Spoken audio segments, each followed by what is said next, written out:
Good morning, guys! Inayos ko yung mga halaman. Ano bang pinag-aawayan? Robot da ah. Dumali na ka mo, matanong kita. Iya. Magkatanim kami mamaya. Inayos ko yung... Bumalikot, bebe. Inayos ko yung mga halaman dito sa harapan. Ayan. Ang ganda nito. Pulang-pula siya pag naiinitan. Ayan. Tapos yung mga ito yung tatanim namin na iba. Nagtanim na ako ng dalawa and okay naman pala. Yung sibuyas ba? Halo-halo sila dyan. Ang laki naman kasi niyan. Isang balde. Kaya kung ano-anong tinanim ko. And then, ayun yung iba. Ang ganda. Ang ganda-ganda nila. Ang ganda na nila gawa ng mainit. Naiinitan. And then, umulan pa kahapon. So, ayan. Tapos yung ating gumamela. Namumulaklak na rin. Ito, kaya nilagyan ng net. Gawa ng may mga sili dyan sa loob na tumutubo. Ayan o, yung sili na ganito. Yung sili na ganyan. Yung maliliit na sili, binibenta yan nila Jillian. Sa kainan, 20 isang baso. Mahal kaya yan ngayon. So, nagpapatubo ulit tayo ng marami dyan. Ililipat natin sa malawak-lawak na taniman. Yung mga sili-sili. And then, yan pa. Hanggang dito yung tanim ko. Sa loob kasi, puro sili na. Inagawan tayo ng pwesto ng sili. Kaya dito na lang yung mga halaman sa labas. And then, dito, nagtatanim tayo ng... Ito pa yung sibuyas na tinanim ko. Yan, may mga dahon na siya. And then, ito, sili din yan. Ayan, oh. Tumutubo na sila. Ililipat natin yan kung saan malawak-lawak. Para marami tayong ma-harvest na sili. Mas marami kaysa dito. Ito, every other day nag-harvest. Yan pa lang yan. Ilang puno lang yan. Mga 6 yata na puno. So, magatanim ulit tayo. And then, dito, yung iba pang sibuyas. Dahon lang naman ang kailangan natin dyan. Gawa sa kainan. Bibenta rin daw ni Jillian. 10 isang tali. Kaya ayan, tinanim ko siya dito. Langgana, mataba yung lupa nito. And meron pa tayo itatanim. Ito pa. Kukuha lang tayo ng lupa para mapuno natin ito. Ha? Oo. May lagnat si Papa. Kaya ayan, pinabili ko ng gamot si Jillian. Paracetamol. Nilagnat. Ewan ko, buti na lang ako hindi. Salamat sa Diyos. Ay, ang ganda na rin ito. Oh. Nagdahon na siya. Ang taba.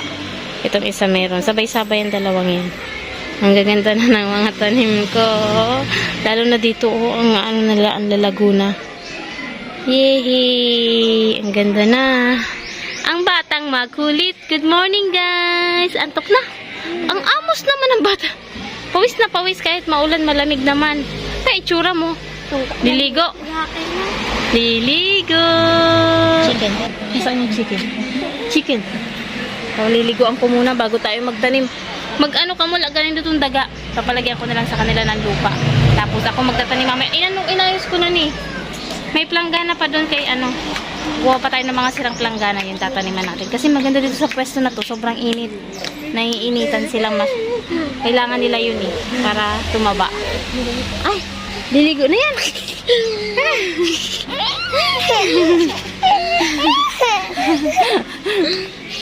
Baninay, baninay.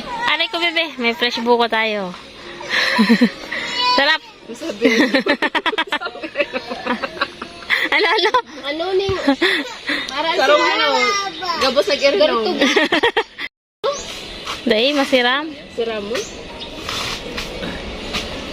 Yan, nyug na yan, garo. Nyug na yan pa. Pulo na. Gura na yan. Sayang ka to ang palemara no.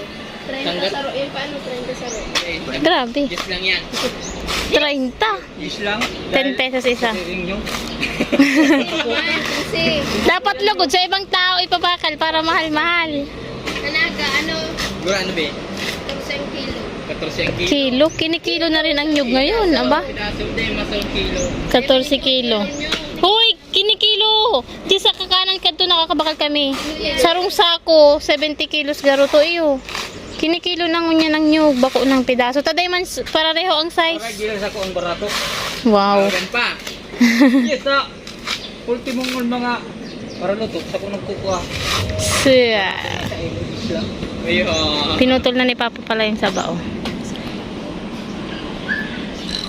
Puso kang lakatan pa, day pwedeng gulayon. Ay, probari. Tano. Bakit? Kahit. Ah, yung puso pala ng mga ganyan. Lakatan, latundan, hindi pwede. Bakit? Mapait pala, saba lang.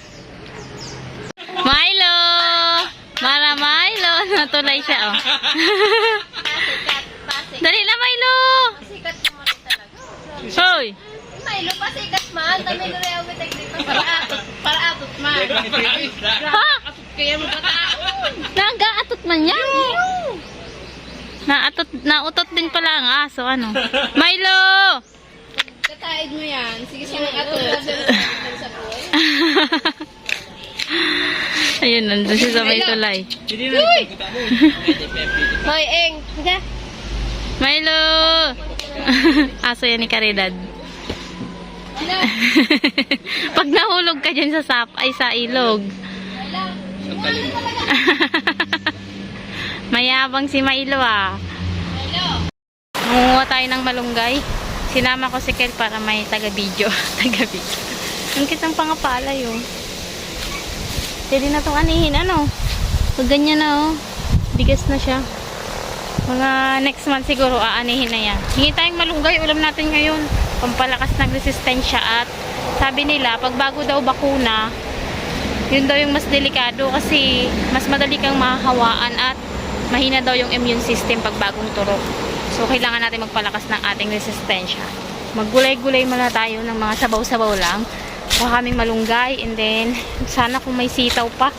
Mga halo-halo lang na gulay ang iaano natin. Iluluto ngayon. Ayan. Si Kuya nang kukuha.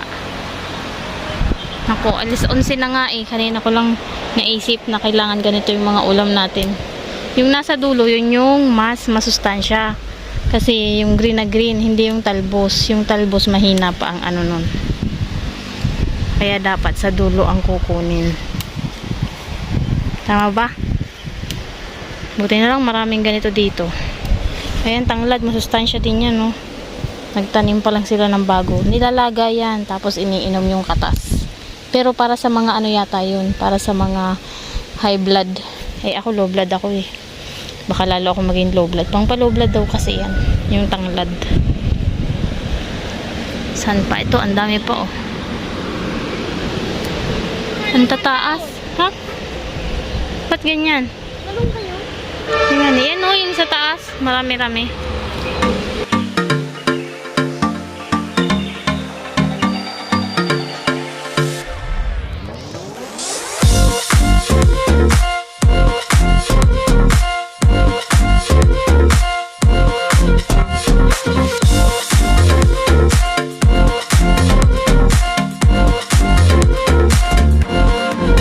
Luto na. Wala na akong ibang nakuha ang gulay, guys. Wala tayong service. May sakit si Papa. Wala naman dyan sa mga tindahan gulay-gulay. So, ang ginawa ko na lang is nilagyan ko ng sardinas. Sana yung puting sardinas, meron nun mackerel. Ang nabili ko, wala sa mga tindahan nun. Ito, may tomato sauce na bigo. So, yun na, nilagay ko. Yung sanang mackerel ang masarap. Kaso ayaw ni Papa ng may kalamansi. Lalagyan natin yan ng kalamansi. Pag nakakuha na si Papa ng kanya, sarili niyang ito. Pag nakuha siya ng ulam niya. Sa mga bata, gusto niyan may kalamansi. Maasim-asim. So, ayan lang ang ulam natin. Simple lang, pero punong-puno ng sustansya. Diba? Medyo iba yung pakiramdam ko, pero nilalabanan ko. Sobrang sakit ng ulo ko kanina, na parang dalagnatin, pero niliguan ko siya. As in, tapos yun nga, yung kumain tayo ng kung ano-ano. Kakainin ko yung sabaw ng malunggay. So, medyo okay na siya. And magtitinda tayo ngayon. Sana wag naman itong tumuloy dahil sigurado mapipilayan na naman ang ating pamilya. Kaya bawal magkasakit. Kailangan alagaan ng sarili. Tara, taas. Magtitinda muna tayo. Nagbalat ako ng kamote. Ipiprito to sa taas. Tara! May bata sa ilalim ng tulay. Hello! Ano mo dyan? Ha? Uy! Hello guys, nakababa na kami. Kakain na ng dinner. Kakain kami ng dinner. Apa? Oops! Ha! Saan ka Gusto niya ganyan, naglalakbay. Sa kanyang bahay. Mama, mama, mama, mama, mama. Mama, mama, mama, mama, mama, mama, mama. Ito nga! Bille! Bille! Bille! Bille. Bille. Sabi na siyang ganun eh. Nagsasalita siya. Bille.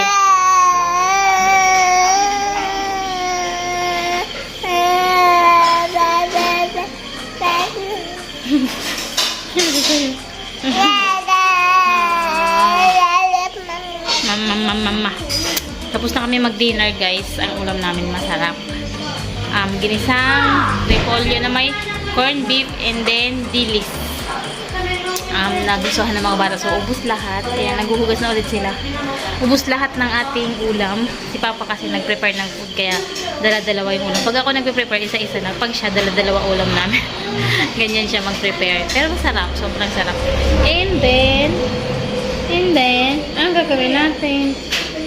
Tutulog na. Ayaw na naman niya. Magwawala na naman. Gabi-gabi kami ganyan. Tingnan niyo. Kasi, nagtuturo na naman siya palabas. Saan tayo pupunta? May labas. Gusto niya itong tumira na yata sa labas. Ayaw niya. Nagbablog na siya. Nagbablog. Naguturo na palabas. Ayaw niya na dito. So, i-end na natin yung vlog at dun ko muna sa bintana pa sisilipin sa labas. Hanggang makatulog. Ayaw niya na dito sa loob ng bahay. Titinda na lang. Gusto mo? Oo. So, yun na yung vlog natin guys sa maghapon. Yun na yung ating ganap for today. Thank you so much for watching. Don't forget to like and subscribe. Pa-like and subscribe naman guys. Maganda yun sa algorithm ng YouTube. Pag may like and subscribe. Nag-subscribe yung nanonood and then nagla-like tapos may share pa. Ayun, para ma-recommend yung ating videos. Pucho-pucho na video. Thank you for watching. Yeah. Salamat and God bless you all. Ingat tayo. Okay naman ako. Pinagpapawisan ako. Hindi naman ako nilagnat. Kanina, parang pakiramdam ko lang masama. So, niliguan ko lang. And okay na siya. Thank you. Bukas ulit. Bye-bye.